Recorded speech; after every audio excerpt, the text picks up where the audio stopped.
que cumplen las eucariotas, gracias a organelas y otro tipo de materiales que contienen. ¿Okay?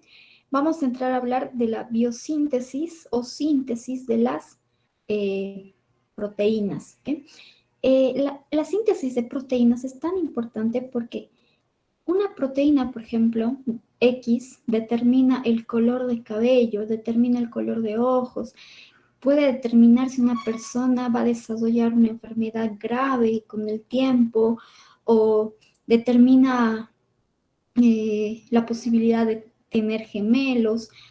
Todo el fenotipo, que son las características que una persona tiene gracias a su información genética, es a través de las proteínas. El fenotipo se manifiesta gracias a las proteínas.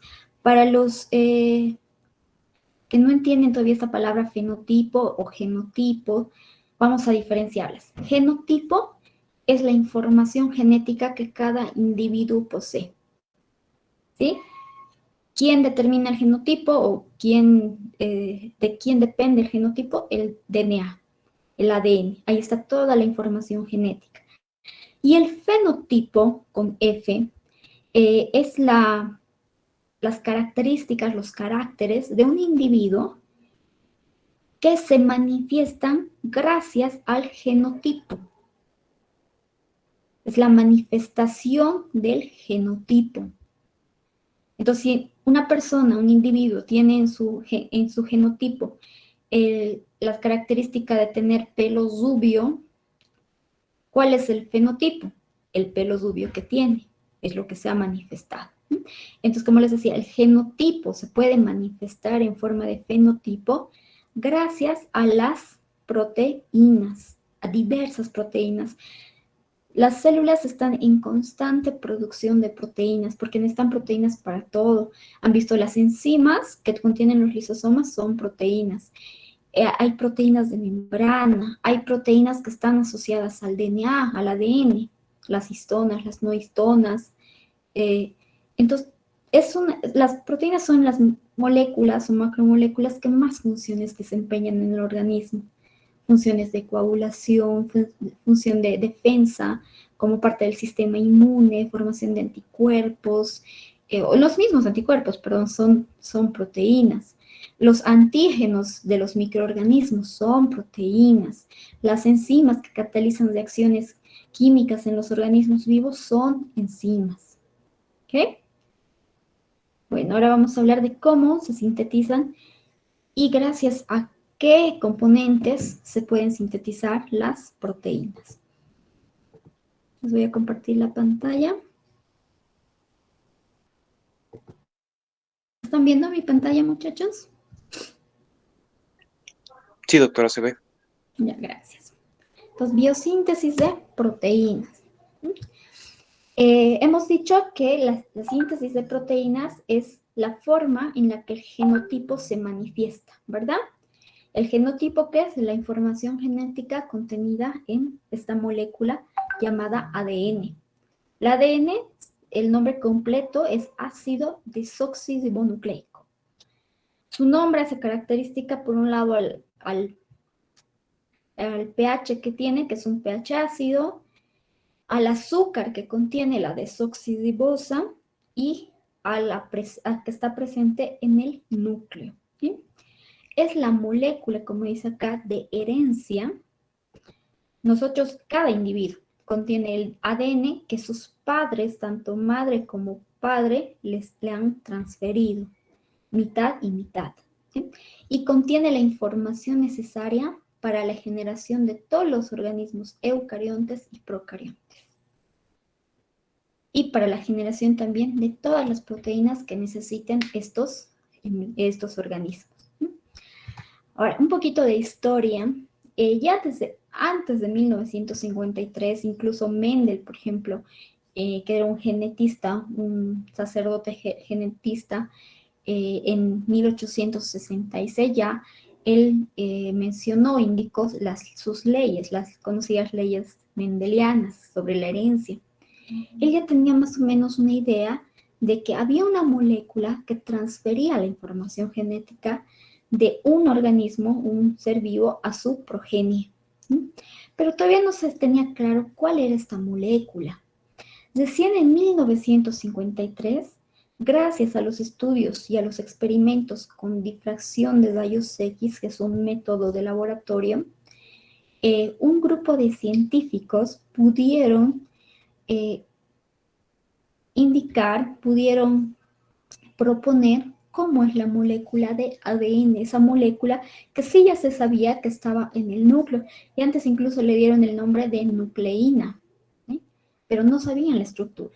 Recién en 1953, Watson, Crick y sus colaboradores pudieron dilucidar cómo es la estructura del ADN. Ellos escribieron esa forma que aún la manejamos, la forma de doble hélice, una molécula de doble hélice que contiene dos hebras que se van enroscando entre sí, formando una especie de espiral con el eje medio al centro.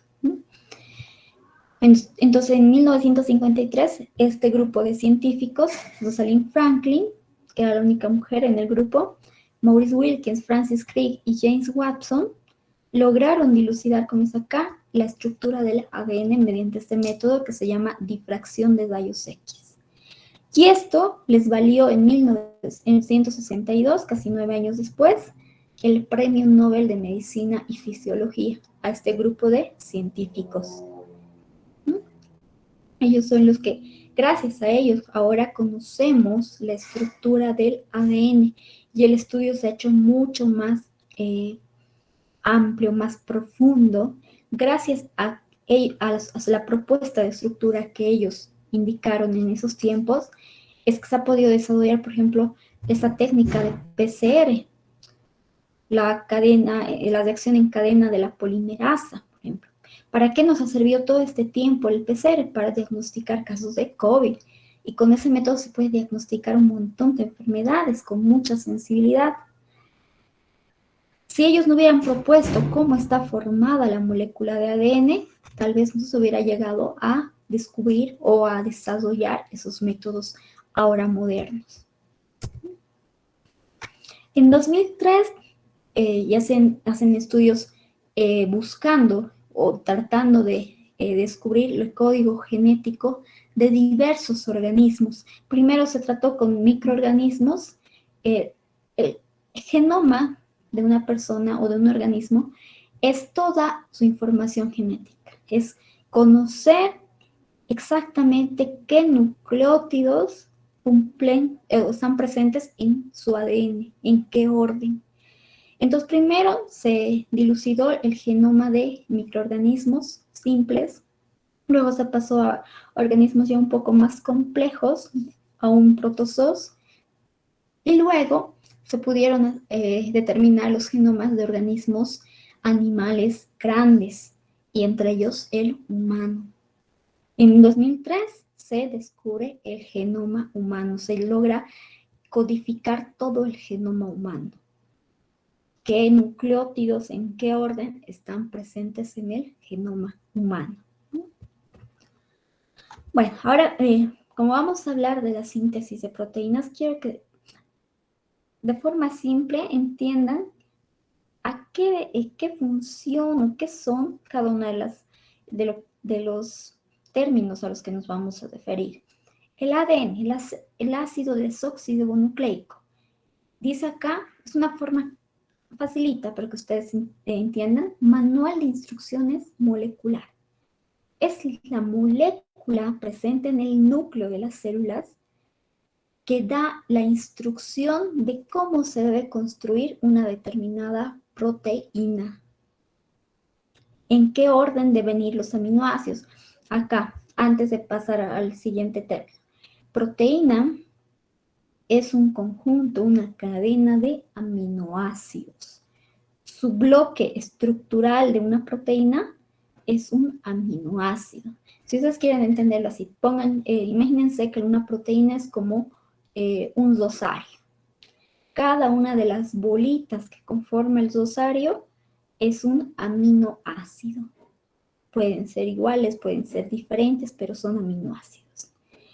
¿Quién da el manual de cómo deben ir acomodados, en qué orden deben ir esos aminoácidos en esa cadena de proteína? Es el ADN. Si un solo aminoácido está en otra posición, ya no es la misma proteína, es otra proteína que probablemente determine un fenotipo diferente en el individuo. El ARN y las proteínas que están asociadas al ADN son los ejecutores del trabajo. Quiere decir, son aquellos que van a interpretar la orden que da el ADN, esas instrucciones que da el ADN, para ir acomodando aminoácido por aminoácido. Los distintos tipos de ARN y las proteínas asociadas al ADN.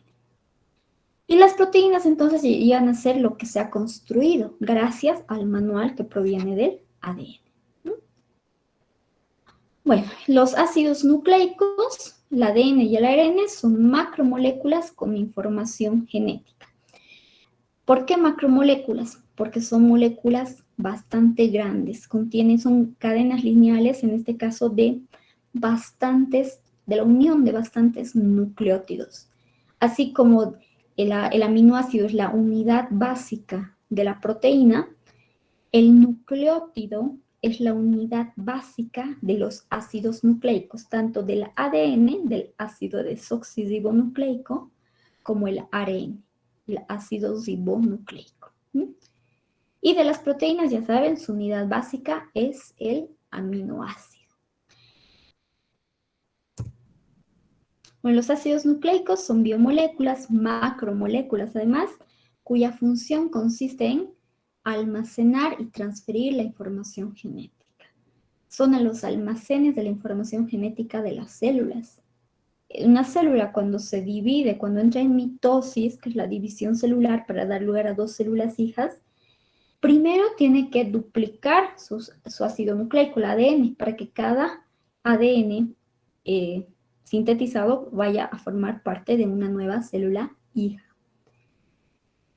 ¿Y el ARN qué hace? El ARN se puede interpretar la orden del ADN para construir las proteínas.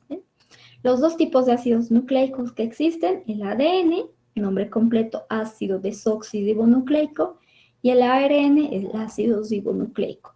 También es ácida esta molécula y su azúcar es la ribosa, no la desoxirribosa como en el ADN. Y también parte del ARN está presente en el núcleo. Y otra parte que está presente en el citoplasma se ha producido en el núcleo. Bueno, las funciones de los ácidos nucleicos, función de herencia, dictan la información necesaria para la formación de proteínas. Ya hemos dicho eso, ¿verdad?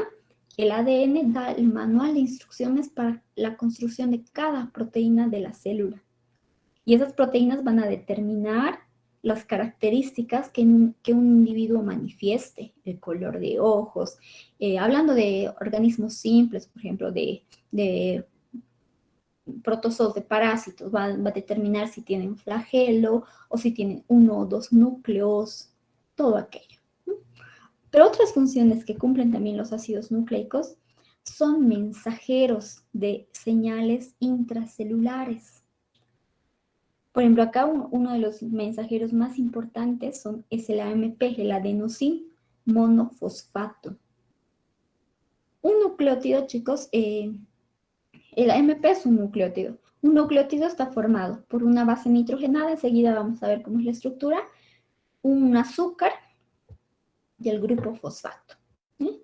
El adenosín monofosfato tiene base nitrogenada adenina, tiene azúcar ribosa, porque si tuviera desoxirribosa sería desoxi-AMP, una D por delante. Aquí solamente es AMP. Entonces el azúcar es ribosa y tiene un grupo fosfato, por eso es monofosfato. Puede haber difosfato, puede haber también trifosfato.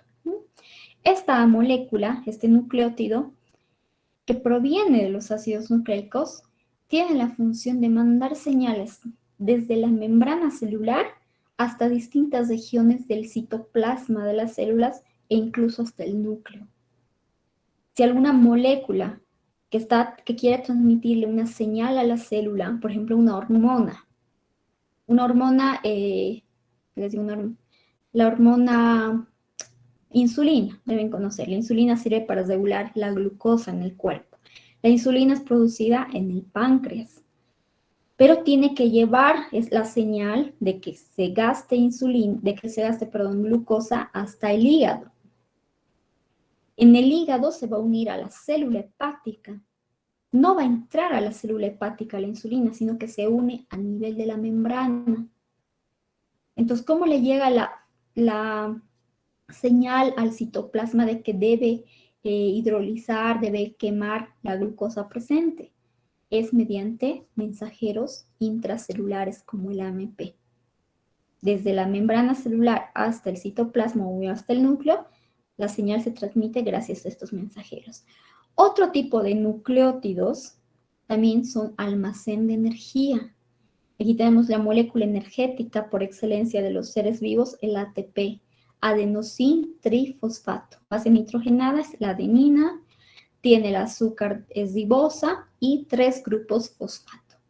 Todas las células para ejecutar alguna función determinada necesitan la generación de ATP. Bueno, es el modelo de Watson y Crick y de sus colaboradores que obtuvieron gracias a la difracción con rayos X.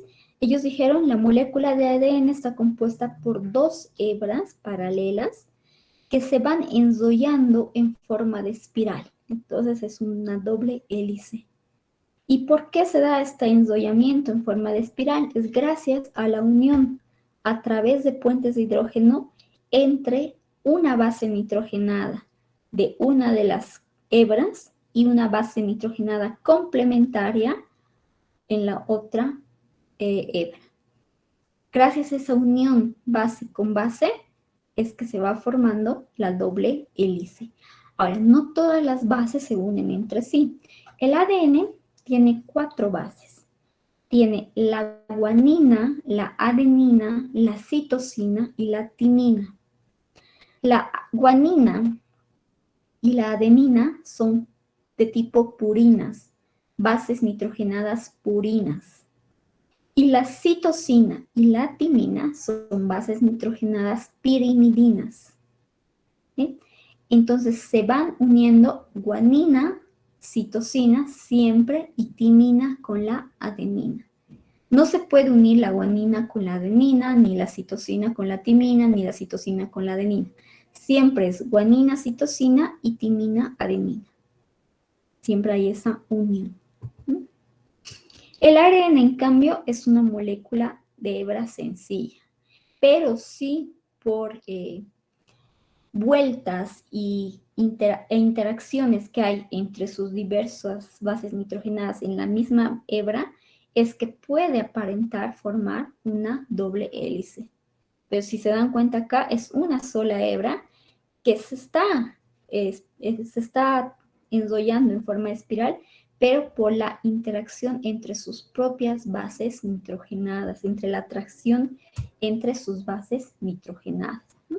Acá está una comparación de las 2 moléculas de ácidos nucleicos, el ARN, cadena simple, y el ADN, cadena de doble hebra. Ahora, la unidad constitutiva básica de ambos se llama nucleótidos. Y un nucleótido está formado por la base nitrogenada correspondiente, que puede ser una purina o puede ser una pirimidina, el grupo fosfato y el azúcar. Si el nucleótido es de ADN, será una desoxirribosa, y si es un nucleótido de ARN, es una ribosa. Esta es la formación de esta es la composición de un nucleótido. Las bases nitrogenadas que pueden haber en el ADN, las purinas son guanina y adenina. Y las pirimidinas, citosina y timina. En el ARN, en el ácido ribonucleico, la timina no existe. Es sustituida por el uracilo, que también es de tipo pirimidina. El uracilo, entonces, en el ARN, en ese enrollamiento en su propia hebra, se va a unir ¿a quién? a la adenina, como la timina se unía a la adenina. Entonces, el encajamiento que hay entre bases nitrogenadas, miren, la citosina solamente se va a unir con la guanina. No podría unirse de ninguna forma con la adenina ni con la timina. No encajan. Lo propio la guanina solo va a encajar con la citosina. No puede encajar ni con la adenina ni la timina. Y estas dos, adenina, solamente se une a timina, porque no hay forma que se pueda unir a guanina ni a citosina. Y la timina lo propio, solamente se une a la adenina porque no se puede unir ni a la guanina ni a la citosina. Eso por su forma estructural, que solamente permite el encajamiento con la base nitrogenada correspondiente. Y en el caso del ARN, como no hay timina, el uracilo sí se puede unir a la adenina. Tiene una estructura similar a la timina para poder unirse a la adenina. Bueno, los ácidos, los azúcares presentes en los ácidos nucleicos, ya les he mencionado, en el ADN es un azúcar, es una pentosa porque tiene 5 átomos de carbono. Cada vértice de este pentágono es un átomo de carbono. Se llama desoxirribosa. Y en el ARN es un isómero estructural de la desoxirribosa, la ribosa. También es una pentosa de 5 átomos de carbono. Y la unión de desoxirribosa o azúcar más la base nitrogenada, en este caso, en este ejemplo, citosina, más el grupo fosfato, llegan a formar el nucleótido completo. En este caso sería nucleótido de ADN citosina. ¿Por qué de ADN? Porque el azúcar es desoxirribosa. Y citosina, de citosina, porque la base nitrogenada es citosina. ¿Bien? Hablemos ahora del código genético. Antes de entrar a hablar de cómo es el proceso de generación de proteínas, ¿qué es el código genético? Miren, son las instrucciones que contienen un gen y que indican a una célula cómo producir una proteína específica. Un gen, chicos, es una parte de la molécula de ADN que codifica cierto fenotipo.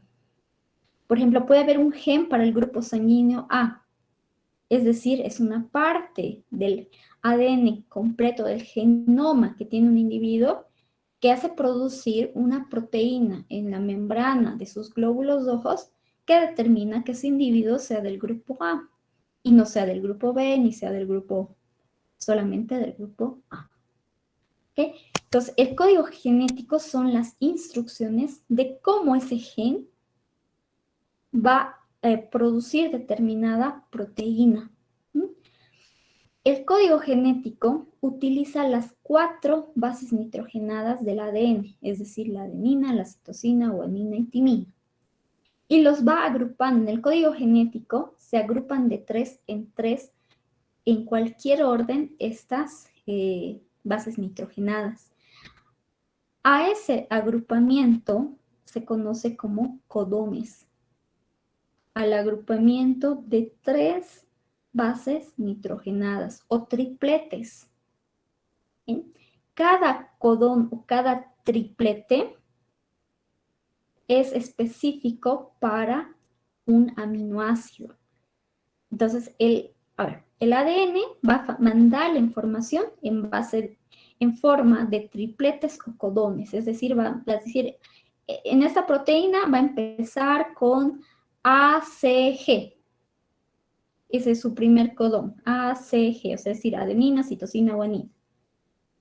Es el primer codón o el primer triplete de un gen determinado. Pero ¿y eso qué significa? O sea, ¿quién va a interpretar eso? Lo va a interpretar el ARN. El ARN mensajero va a llevar la información al citoplasma. El ARN ribosómico es el encargado de hacer esta interpretación. Es decir, adenina, citosina, guanina, eso es para tal aminoácido. Ahorita ejemplo para la glutamina, un aminoácido. Entonces debe entrar la glutamina en esta posición.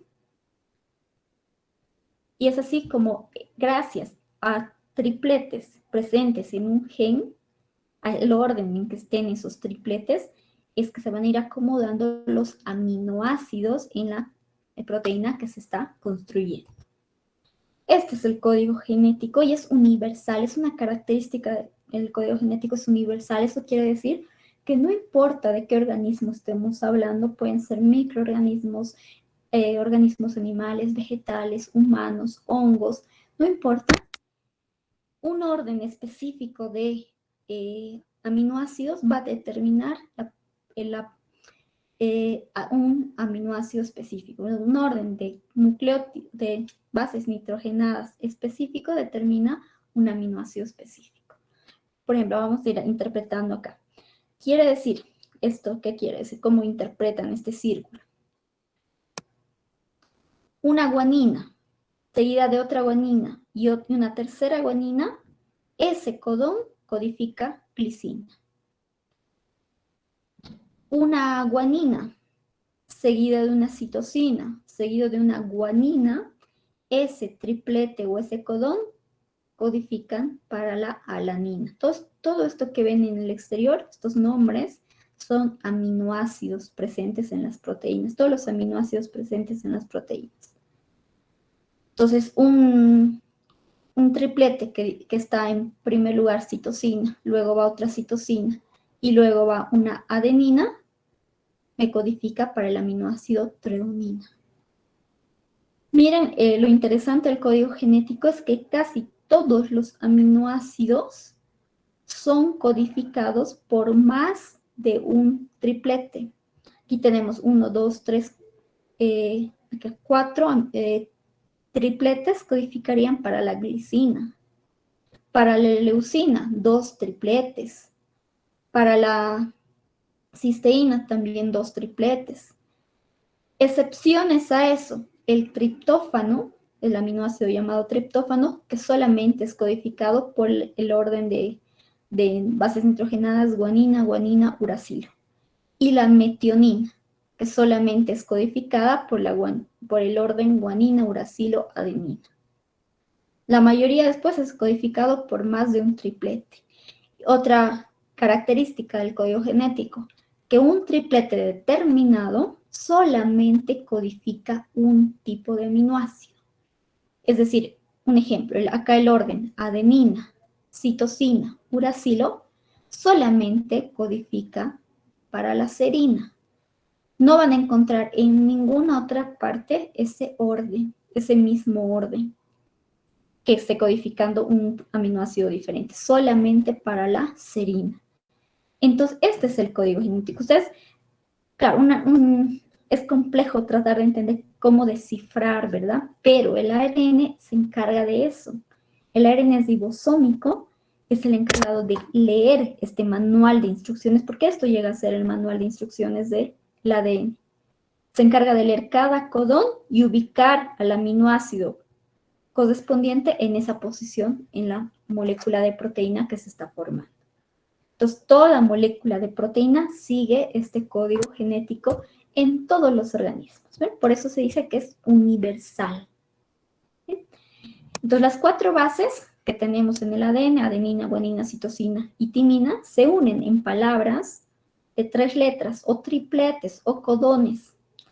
Se pueden obtener, al hacer esta combinación, 64 grupos diferentes, es decir, hay 64 combinaciones diferentes acá.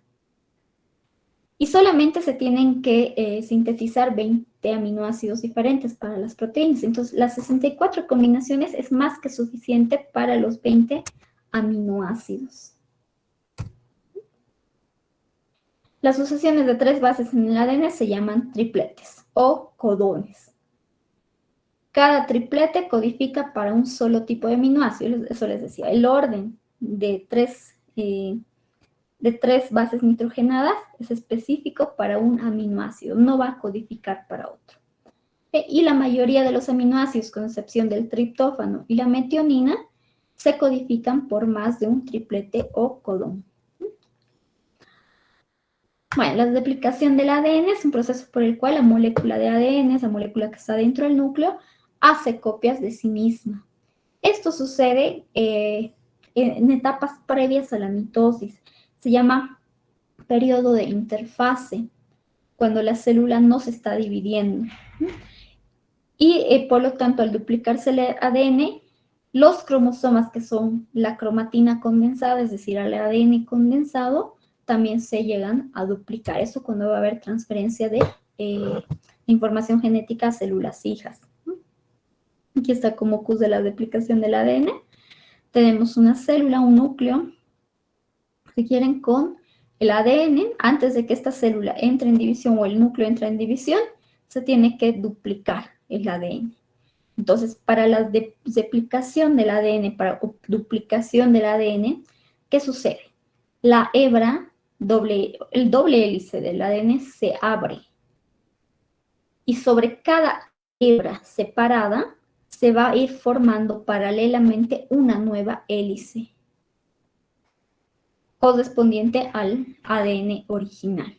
Entonces, miren, las dos hebras acá en el ADN padre, diremos, son de color celeste, ¿verdad? Se tiene que duplicar este ADN.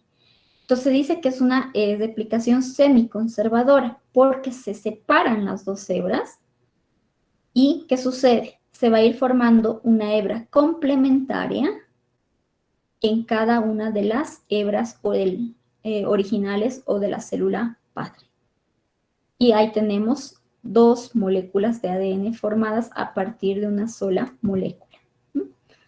Bueno, los pasos de duplicación del ADN, la doble hélice se desdobla primero, lo que les decía, quedan las hebras paralelas, ya no quedan enrolladas entre sí, sino paralelas. Se rompen los enlaces entre las bases nitrogenadas que unían las dos hebras y por lo tanto estas dos hebras llegan a separarse. Entonces, cada mitad de la molécula original de ADN va a servir como un molde para que se vaya formando con la adición de nucleótido a nucleótido de una hebra complementaria. ¿Y estos nucleótidos de dónde aparecen? En el núcleo, la matriz nuclear, hay bases, hay nucleótidos libres y ellos sirven para ir a formar las nuevas hebras sobre las hebras del ADN original. Acá, ¿cómo se dan los pasos de la duplicación? Lo primero es que se desenrolla la molécula, quedan paralelas las dos hebras originales del ADN, y luego, a partir de cada una de ellas, va formándose una hebra complementaria. Estas de color rosado son las hebras complementarias. La adición de cada nucleótido a la hebra complementaria se da gracias a la DNA polimerasa o ADN polimerasa. Es una enzima que permite la unión del nucleótido que está entrando con el que ya está en la molécula en formación, en la hebra en formación. Tercer paso para la duplicación del ADN, se forman enlaces entre los fosfatos y los azúcares de los nucleótidos contiguos. Es decir, hay interacciones entre grupos fosfatos de un nucleótido y el otro, y también entre azúcar y azúcar de uno y otro nucleótido. Esto para volver a enrollarse. El último paso es que las dos nuevas moléculas de ADN se van a volver a enroscar formando una doble hélice, como ocurre acá. Una vez que ya se está formando, se ha ido formando la molécula complementaria, la cadena complementaria, empieza el enrollamiento. Y este enrollamiento se da gracias a esas interacciones que hay entre grupos fosfatos, entre azúcares de nucleótidos adyacentes. Ya tenemos dos moléculas diferentes. Dos moléculas iguales, pero son hijas, iguales a la molécula del ADN original. Ahora, la biosíntesis de proteínas. Este es nuestro tema central. Lo que ven acá en esta diapositiva se conoce como el dogma de la biología molecular. La biología molecular es una parte de la biología que se encarga del estudio de las moléculas que cumplen funciones en el organismo. Y el dogma de la biología molecular, es decir, el centro de la biología molecular, es este proceso. El ADN es el que da la orden, el manual de instrucciones para la formación de proteínas, ¿verdad? Pero el ADN no puede salir del núcleo y sabemos que las proteínas se sintetizan. ¿Dónde se sintetizan, chicos, las proteínas?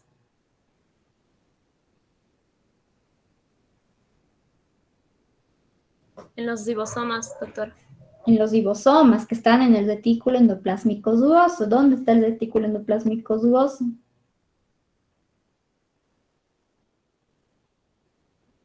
Cerca del núcleo. Están cerca del núcleo, pero en el citoplasma, ¿verdad? El ADN es una molécula que no puede atravesar la membrana nuclear. Está confinado al núcleo.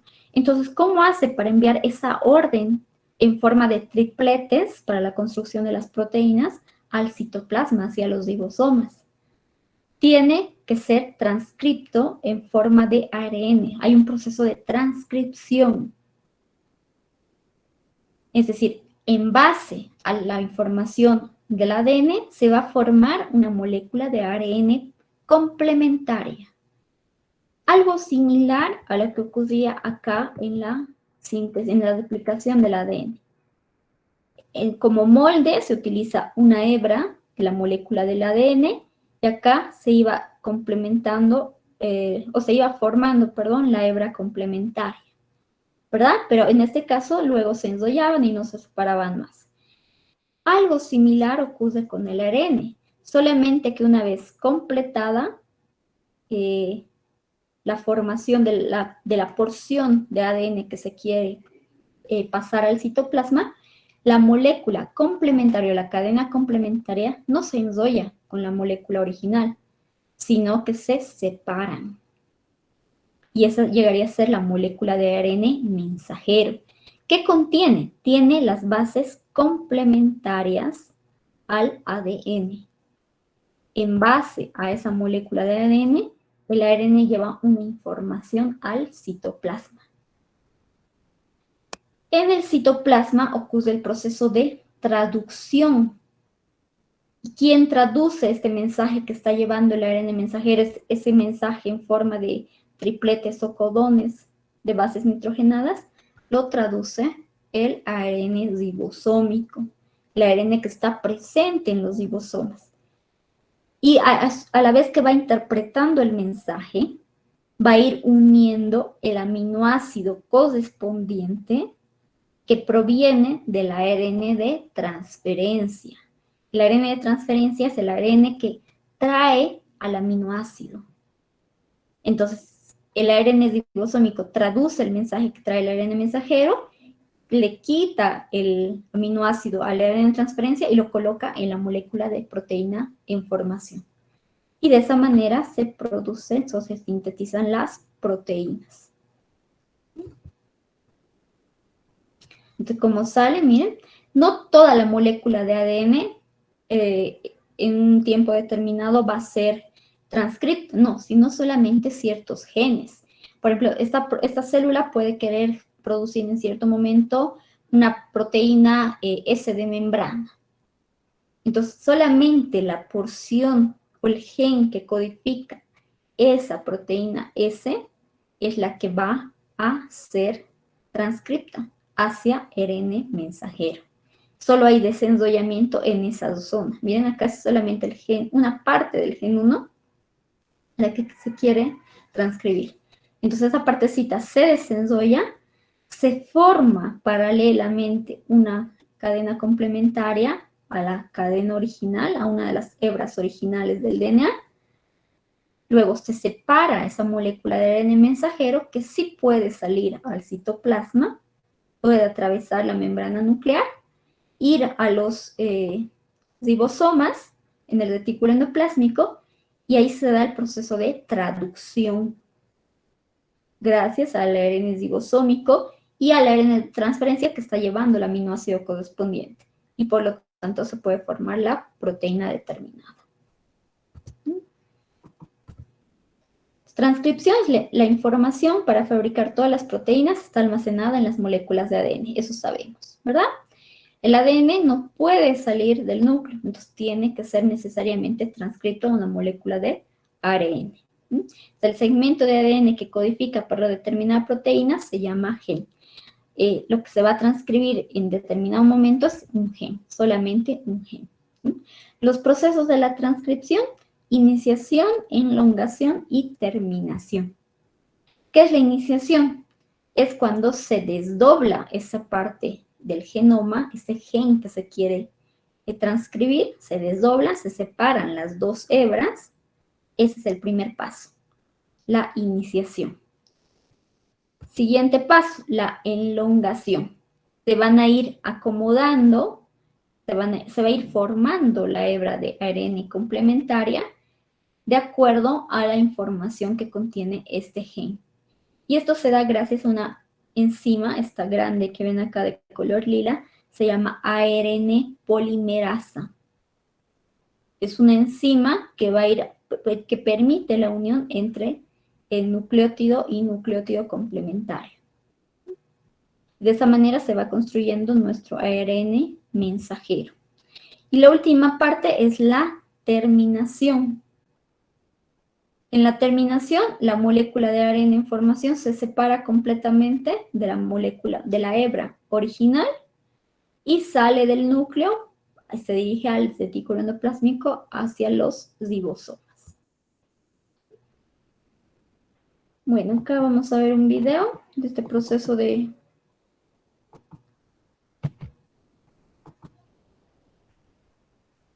Un momentito.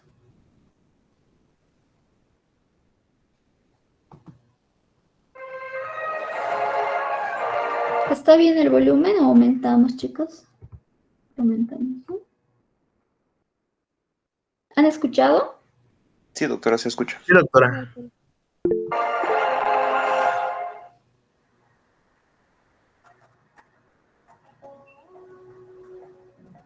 Conocemos cómo es la molécula que almacena nuestra información genética.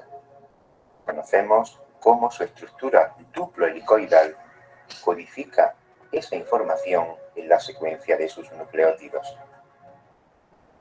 Sabemos que el ADN, como bien muy preciado, se confina en un núcleo celular que no puede abandonar, y sabemos también cómo consigue transmitir su información a través de un mensajero, el ácido ribonucleico.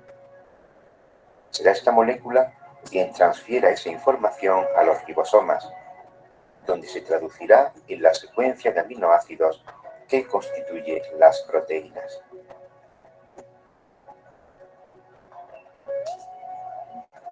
Solo existen 4 desoxirribonucleótidos diferentes en el ADN. Las proteínas, por el contrario, están compuestas mayoritariamente por 20 aminoácidos distintos. Esto implica que la información para cada aminoácido debe estar codificada por palabras escritas con más de un nucleótido.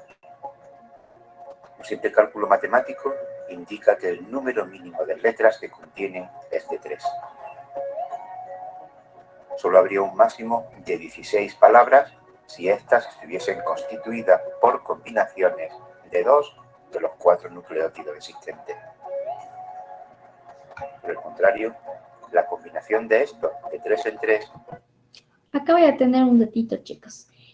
Aquí vean, este es el mismo código genético, el que les he presentado en forma de círculo. Acá están todas las combinaciones posibles y qué tipo de aminoácido codifica. Estos dos, vean, uracilo-adenina-adenina, uracilo-adenina-guanina, se llaman los codones de terminación o codones stop. Nos han preguntado o sea, cuánto es el tamaño de ARN que se va a transcribir a partir del ADN. Eso depende de cuándo encuentre al codón o al triplete stop. O sea, se van a seguir adicionando nucleótidos al ARN mensajero en formación hasta que encuentre en el ADN uno de estas dos combinaciones, uracilo-adenina-adenina o uracilo-adenina-guanina. Encuentra, y esa es la señal de que hasta ahí es la transcripción. Ya se puede liberar la molécula de ARN mensajero. Daba un total de 64 posibilidades distintas. Estas eran más que suficientes para codificar no solo los 20 aminoácidos, sino también las señales que debieran existir para establecer tanto el inicio como el final de la síntesis. A Cada una de estas palabras de 3 letras que conforman el ARN mensajero se denomina codón. El descifrado del código genético, la equivalencia entre la secuencia de nucleótidos del ADN y la secuencia de aminoácidos de una proteína, fue posible gracias a los trabajos de Nirenberg, Corana y del Premio Nobel español Severo Ochoa. Ochoa descubrió una enzima capaz de sintetizar ARN sin necesidad de moldes de ADN. Gracias a ella se pudieron fabricar ARN sintéticos, en primer lugar, con un único tipo de ribonucleótido y ensayar su resultado cuando se transcribían.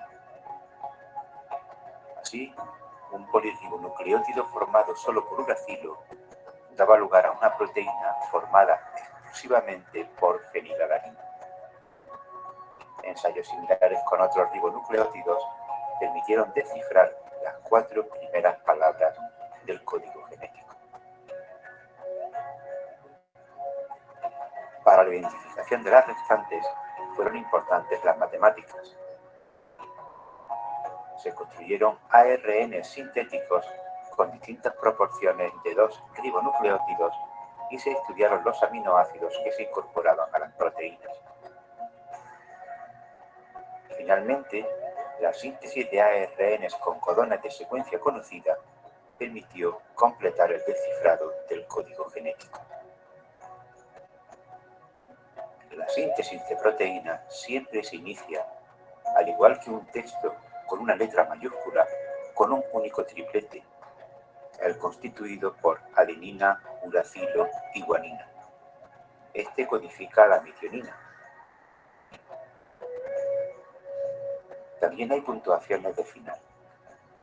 Los codones UAA, UAG y UGA determinan el final de la síntesis.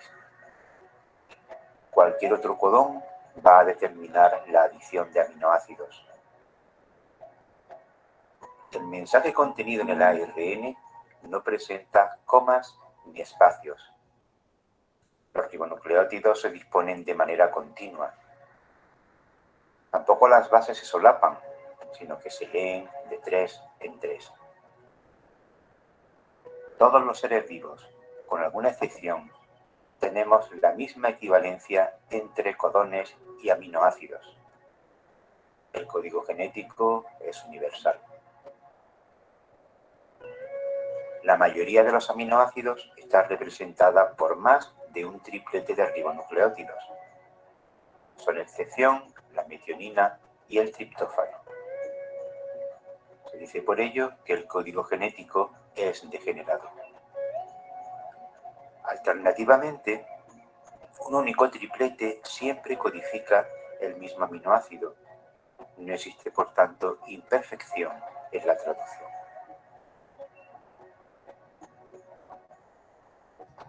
Para que se pueda llevar a cabo la síntesis de proteínas, los aminoácidos deben estar activados.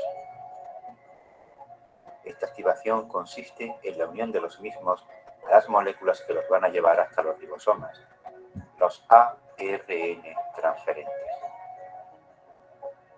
Este proceso está catalizado por unas enzimas específicas denominadas aminoacil ARN transferente sintetasas. Bueno, así vamos a ver porque este ya es el proceso de traducción. Todavía no hemos visto ese proceso, estamos en la transcripción. Esto que están viendo ahorita, bueno, lo que veían en imagen es la molécula de ARN de transferencia, que es el encargado de llevar el aminoácido respectivo hasta el ribosoma, y cada ARN de transferencia contiene un anticodón, así se llama. ¿Qué es el anticodón? Es las bases complementarias al codón. Por ejemplo, si el codón está formado por adenina, guanina, el anticodón estará formado por, en este caso, como es ARN, adenina, es un uracilo. Entonces, uracilo, y la guanina tendría que unirse a la citosina. Uracilo, citosina. ese llega a ser el anticodón. Entonces, el anticodón de una ARN de transferencia determina qué aminoácido está cargando. Entonces ya lo vamos a ver con calma la siguiente clase. ¿Alguna consulta, chicos?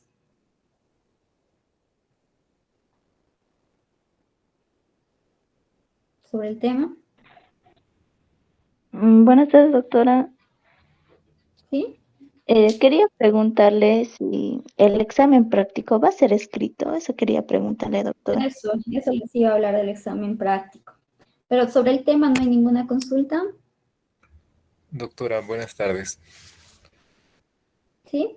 El origen del ARN de transferencia, doctora, por favor.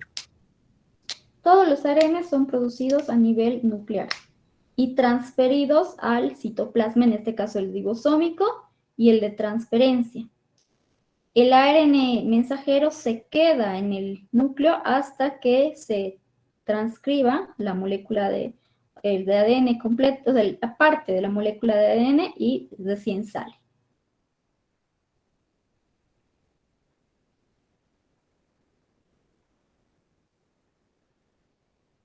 Gracias, doctora. Bueno, sobre su examen práctico, entonces, chicos, esta semana que viene, el lunes y martes, van a pasar los grupos B. Con los grupos A ya hemos acabado hasta la práctica de células animales. Hemos hecho el hisopado de la mucosa bucal y el extendido de punción capilar de sangre, ¿verdad? Eso haríamos con los grupos B la siguiente semana, tanto el lunes, el 01B, y el martes, el 02B.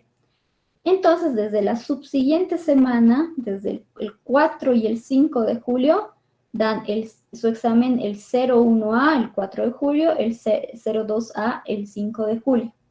La siguiente semana, después de eso, el 11 de julio daría el 01B y el 12 de julio el 02B. Su examen va a ser todo práctico. ¿Ok?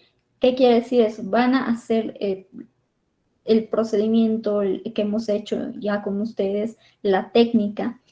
Va a ser, por un lado, parte de su examen es toma de muestra sanguínea, venosa. Ahí no voy a calificar tanto el hecho de que puedan tomar la muestra de sangre, porque siempre tenemos personas a las que es dificultoso tomar muestra, pero sí voy a calificar que sigan el procedimiento al pie de la letra. Cómo se coloca el torniquete, cómo se mete la aguja, en qué posición, cómo se desinfecta, al momento de retirar la aguja, qué se debe hacer primero, todo eso. Incluso el desecho de los materiales o los residuos que vayan a generar. Y la segunda parte es el enfoque en microscopio. Esto va a ser ya al sorteo. A algunos les tocará enfocar preparados húmedos y a otros les va a tocar enfocar preparados secos. Entonces tienen que pasar igual los procesos de enfoque de los dos tipos. Ahí sí no hay error. Si ustedes siguen los pasos para enfocar uno y otro que han estado practicando este tiempo, tendrían que lograr enfocar, es decir, llegar a ver la imagen de la muestra. Y yo voy a ir pasando microscopio por microscopio para ver si realmente han enfocado. ¿Okay? Van a entrar en grupos pequeños, en grupos como son de 4 personas. Primero entra un grupo, acaba su examen, sale, entra el siguiente grupo, así para que yo pueda tener control de lo que están haciendo. ¿Alguna duda sobre eso? Bueno, para ese día, lo que tienen que llevar ustedes, ahorita Giselle, Andrea van a hablar, para el día del examen, el material que van a llevar, igual les voy a volver a repetir, más de una jeringa, porque a veces se les rompe, no sé, unas 2 jeringas de 3 o 5 ml por persona, tienen que tener su material de desinfección, es decir, sus torundas de algodón, tanto secas como con alcohol, sus torniquetes y sus guantes. Eso es para la toma de muestra. Para el enfoque yo les voy a llevar preparados. Ya van a tener ahí los preparados para directamente acomodar en el microscopio. Andrea, ¿alguna pregunta? Buenas tardes, doctora. ¿Hay un tiempo máximo o determinado para lograr el enfoque? Cada persona va a tener unos 4 minutos. Como son 4 por grupo, aproximadamente serían 16 minutos, ¿verdad? Para cada persona. Y tengo que acabar, son 5 grupos en cada grupo. En el 01A son 5 grupos pequeños, lo mismo en el 02A. Entonces, para que los 90 minutos de clase nos alcance, tenemos que dar solamente unos 4 minutos. Mientras 2 personas estén enfocando, las otras 2 van a estar tomando muestra. Entonces, para la toma de muestra igual hay 4 minutos para cada uno. Para cada pareja, porque van a estar acomodados en pareja, va a haber 8 minutos en total de toma de muestra. Gracias, doctora.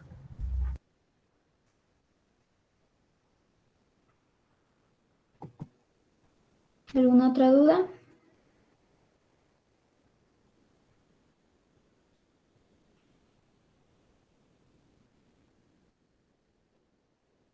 ¿Sí? Bien.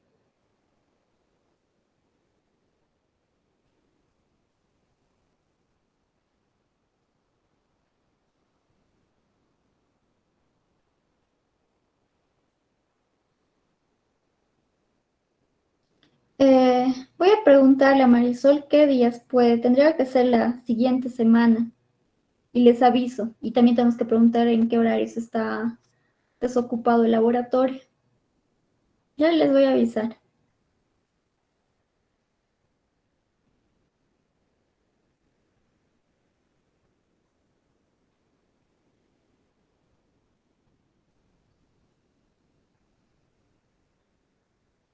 ¿Algo más, muchachos?